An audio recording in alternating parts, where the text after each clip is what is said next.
j'aurais bien souhaité être parmi vous et participer à ce prestigieux congrès, mais les obligations professionnelles m'ont empêché d'être parmi vous.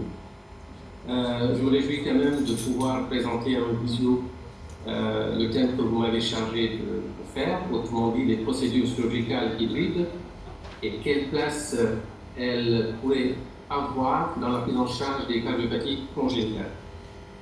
Alors tout d'abord, l'hybride, c'est une conséquence, en tout cas c'est la progéniture par exemple de deux animaux ou d'espèces de variétés différentes qui donneraient entre un zèbre et un âne, entre un zébral ou un cheval ou un âne et une jument, par exemple le mulet. Sinon, ça peut être aussi en combinant deux éléments différents, par exemple la jungle musique qui est un hybride entre le reggae et la house music. Autrement dit, pour la procédure hybride dans le domaine, c'est celle qui combine une partie chirurgicale conventionnelle, y compris même une petite incision cutanée, histoire de faire participer le chirurgien dans la procédure, avec une partie interventionnelle qui va utiliser une sorte de process basé sur, par exemple, un cathéter guidé par l'imagerie, la fluoroscopie, ou bien un scanner ou l'IRM. Et ceci dans une salle commune, sans interruption. Alors, le domaine d'application, d'abord, on peut en discuter quelques-uns qui sont quand même maintenant entrés dans la routine et d'autres qui sont en train de progresser. Premièrement, une fermeture de CIV interventriculaire, un no-route dans sa première étape, donc la première étape au stade néonatal, que ce soit une mise en place de valves mitrales ou pulmonaires, stenting de canaux de canal artériel persistant quelquefois complexe, et aussi on peut citer comme exemple le stenting des valves pulmonaires donc péropératoires, assez ouvert. La majorité de ces procédures sont réalisées selon une stratégie, mais pas nécessairement dans une salle d'opération. À Nantes, nous avons eu la chance d'avoir une salle Siemens de première génération, donc depuis le premier non, mais en janvier 2022, et donc nous permet de faire de temps en temps des procédures hybrides entre chirurgien et cathétériseur. On va commencer par la fermeture de CIV par une procédure hybride. D'abord, il faut savoir que ça a été commencé sur des chiens, et les premières publications en 1998 par l'équipe de Chicago.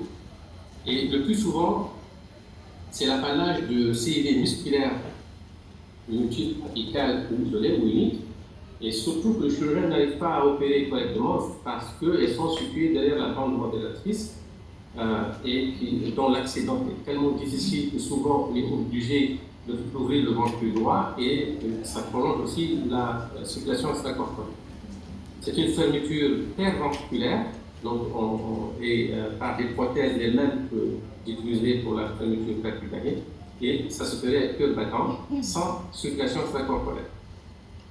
Ces procédures sur ces types de CIV sont souvent associées à un décerclage d'artère pulmonaire parce que au stade nouveau-né, ces patients qui sont souvent symptomatiques par des CIV musculaires, on réalise un banding, autrement dit un cerclage dilatable au niveau de l'artère pulmonaire, ce qui permet donc pendant la même procédure d'envoyer de faire une dilatation au niveau de ce cerclage et de faire craquer. Alors, la fluoroscopie est rarement nécessaire pour ça, et le plus souvent dans ces salles et dans ces procédures, c'est plus l'ETO, et peut-être avant de commencer, utiliser les niveaux épicardiques. L'ETO va permettre de mesurer la taille de la CIV et de récupérer donc, pendant toute la procédure la progression du guide ultérienne et aussi le déploiement de la prothèse. Alors, le chirurgien, donc on voit une vidéo tout à l'heure, mais le chirurgien va faire une mini sternotomie et puis réaliser des fausses.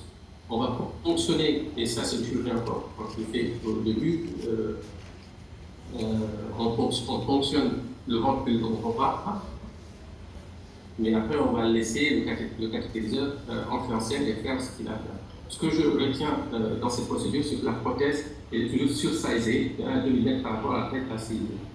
Donc on va regarder cette vidéo, une procédure qui a été faite. C'est toujours, alors l'enfant est placé en déclus dorsal et techniquement monitoré comme pour une CEC habituelle, avec une sonde vidéo bien sûr. Donc l'artère radiale, le cathé central, la sonde lunaire, et puis l'échographie qui va donc objectiver la CIV, la CIV musculaire basse. La CEC est prête dans le centre opératoire et ministère de l'autonomie, donc courte. On va écarter, ouvrir le péricarde et on va placer 2 fils de traction sur le ventre droit qui permettent un peu de stabiliser. Et on va passer des fils de suture, une bourse de suture sur un endroit bien choisi du ventre droit, en général en face du défect. Voilà, donc une bourse sera placée avec une tirette. Ça va minimiser aussi le saignement. Donc, le cathétériseur ou le chirurgien, en tout cas, pour le début, va ponctionner le ventre droit et donc laisser passer le guide qui va se placer dans le ventre gauche. Donc, le cathétériseur va préparer son matériel. Une fois que le guide est en place, la gaine arrive dans le ventre droit et surtout de façon perpendiculaire au septum, de façon très douce et précautionnée. Parce qu'il faudra éviter de charger les valves, ou en tout cas les appareils valvulaires, et surtout éviter de faire des anévrismes sur ce ventre gauche. Donc le cathétériseur va déployer avec douceur son emplaceur à travers la gaine, donc elle est en train de préparer. Donc bien visser, sur que ça tient.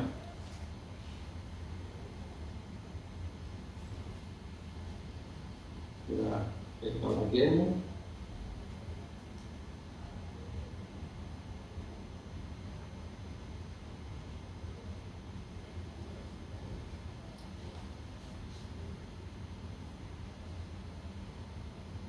Donc, à ce moment-là, donc, le TO va permettre, bien sûr, on est en train de mettre en place d'abord le disque gauche bien amarré, puis le disque droit. Le TO va permettre aussi de regarder qu'il n'y a pas de fuite autour de la prothèse, qu'il n'y ait pas de choc résiduel et voir s'il n'y a pas de lésion au niveau des valves cardiaques. Et à ce moment-là, donc, on va déployer, on va libérer le dispositif. Alors là, c'est l'échographie, donc avant la procédure. Regardez donc la CIV, son emplacement, sa taille. Donc, un grand axe aussi qui permet de regarder, vous voyez la CIV, le disque qui est bien posé. Pareil avec cette coupe, les 2 disques à gauche et à droite avec quelques fuites au feu.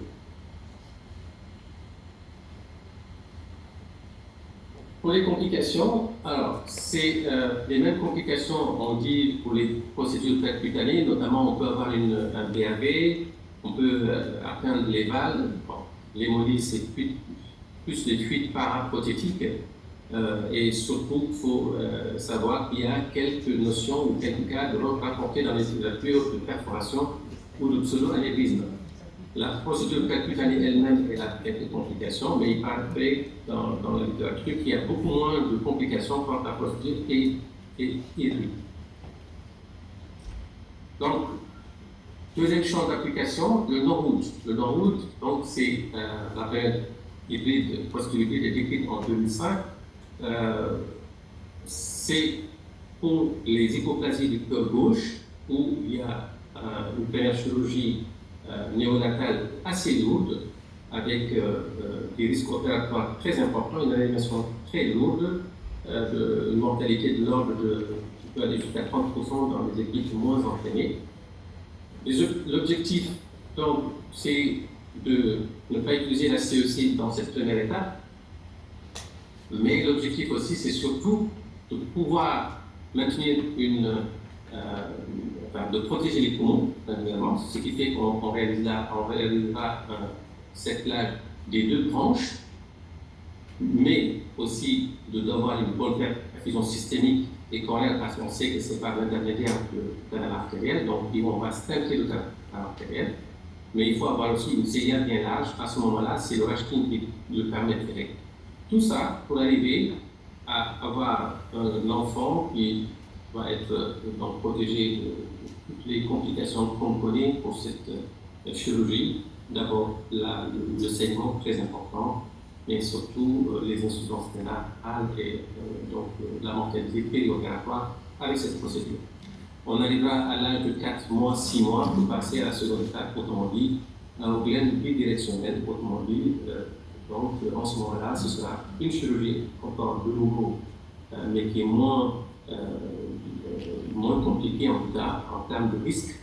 On va lever les deux cerclages. C'est pas inhabituel qu'on fasse des patchs, surtout à gauche, parce qu'à droite, ce sera là où on va s'implanter avec la veine cave supérieure.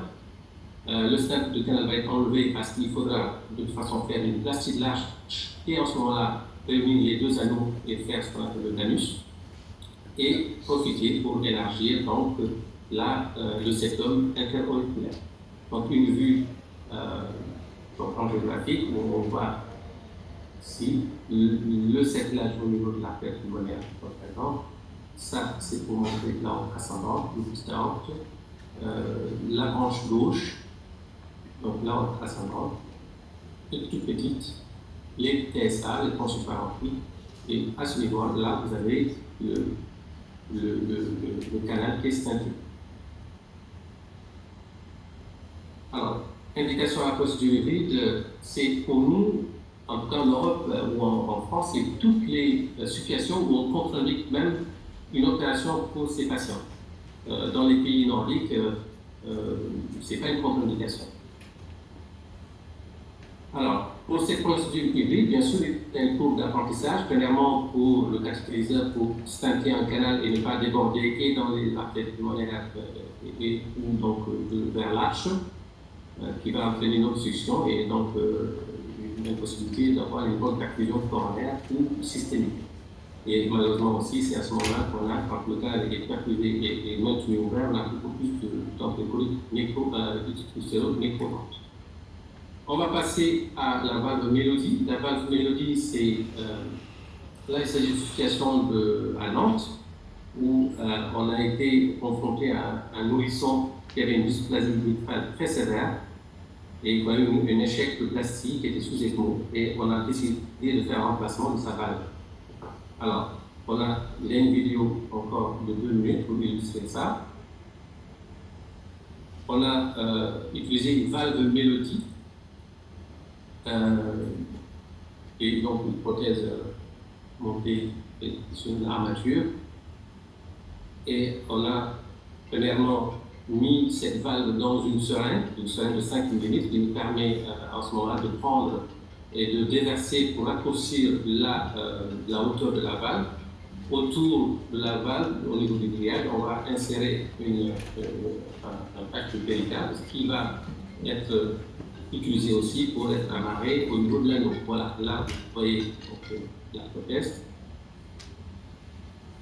Après, cette valve va être ratatinée, on va dire c'est un crimping qu'on va faire pour que la valve soit moins expandue et qu'on puisse l'utiliser et la coudre dans le petit anneau. Donc, on va resserrer donc le diamètre autour de cette seringue de 2000 mètres. On va sizer l'orifice en ayant retiré tout l'appareil valvulaire et sous-valvulaire, mais il faut savoir que le diamètre est déjà connu à l'échographie, donc on va coudre le patch de péricarde par un surjet de pollen autour de l'anneau. Voilà. Et le cathétériseur va rentrer en scène avec son ballon.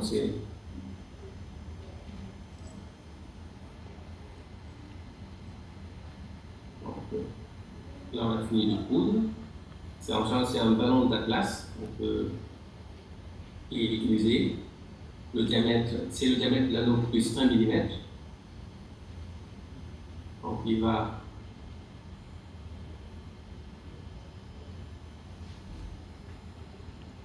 donc impacter la valve dans l'anneau avec ce ballon.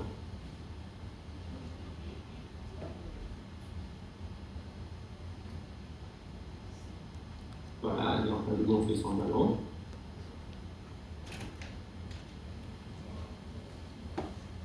Voilà, c'est fait.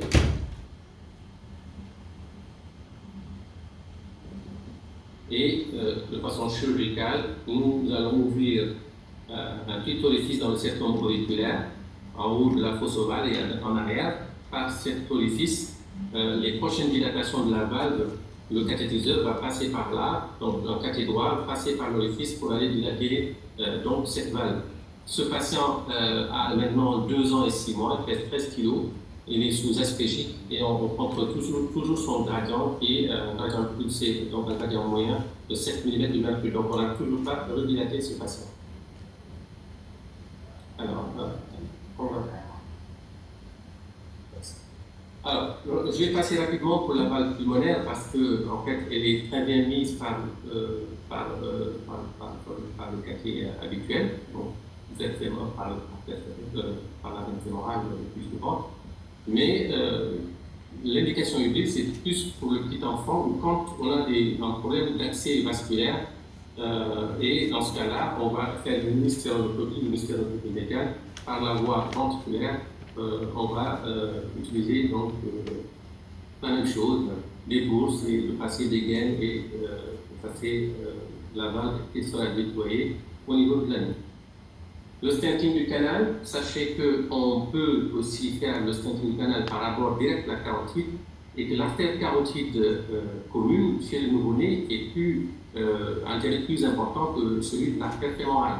Donc ça permet de déployer les stents plus facilement en regard en passant par la carotide et donc de tomber très facilement au niveau du canal qu'il faut stenter. On peut aussi avoir un abord par voie axillaire, un abord direct ou par ponction, et là aussi ça permet de stenter le canal facilement. Le stenting pulmonaire existe dans des situations un petit peu particulières.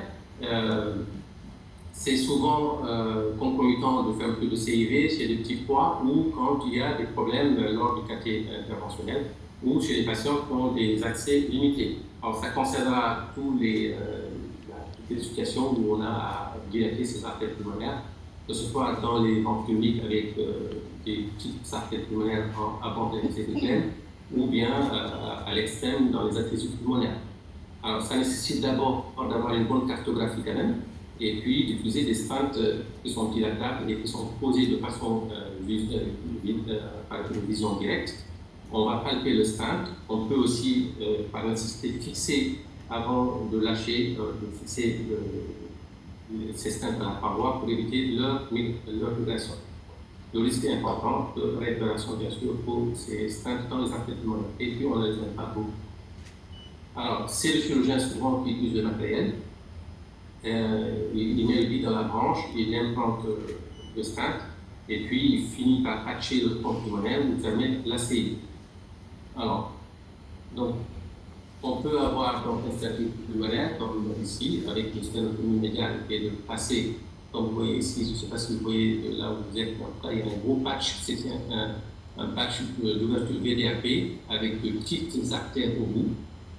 Donc, je ne sais pas si vous voyez, mais c'est toujours la même procédure qui va donc permettre de faire une dilatation avec pose de stent à gauche comme à droite.